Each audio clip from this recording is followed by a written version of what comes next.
and you're watching Beam Talk. Here are the top headlines from PwC in the region.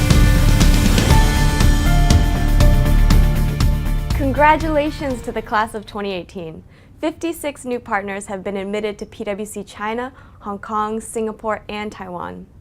The value of China M&A fell 18% to $348 billion in the first 6 months of 2018, despite a slight increase in the volume of transactions.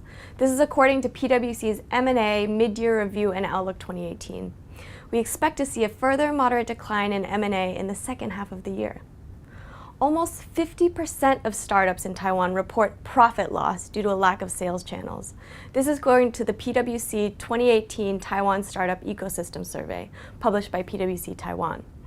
Eileen Liang, PwC Taiwan Assurance Services leader, says the survey shows that entrepreneurs in Taiwan have the advantage of being highly educated, self-motivated, and risk takers. She advises startups in Taiwan to be more strategic and establish their own unique corporate DNA to better compete in the ecosystem. The number of homegrown businesses and startups operating in Asia has increased exponentially in recent years. In Singapore, there are 55,000 startups, and according to the Singapore Economic Development Board, this number is growing.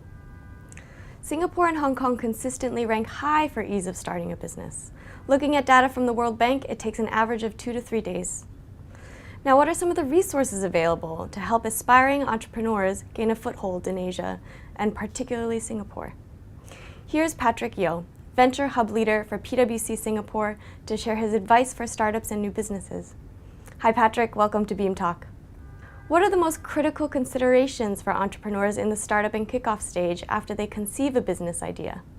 Number one, are you solving a gap in the market? Number two, it's really, is your product or service scalable?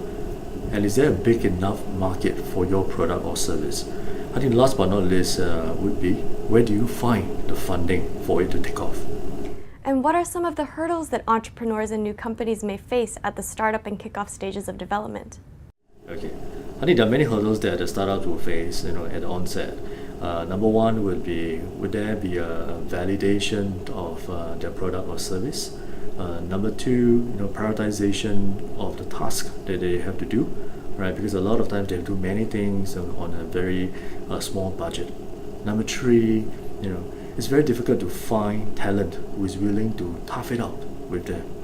And I think last but not least is really, would there be access to the markets that they want to tackle? And how does PwC as a global integrated network with local market knowledge work with startups, aspiring entrepreneurs, incubators, accelerators in Singapore? How can we help VC managers or investors? I think PwC, being a global integrated firm with very deep local expertise, can help startups to commercialize not just locally, right, but both regionally as well as globally. We can use our connectivity to help startups to scale, to connect to the right customers.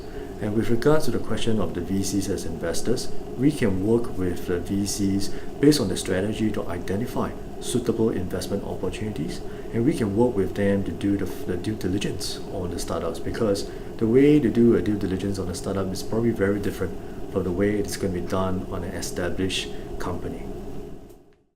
Thanks for your time, Patrick.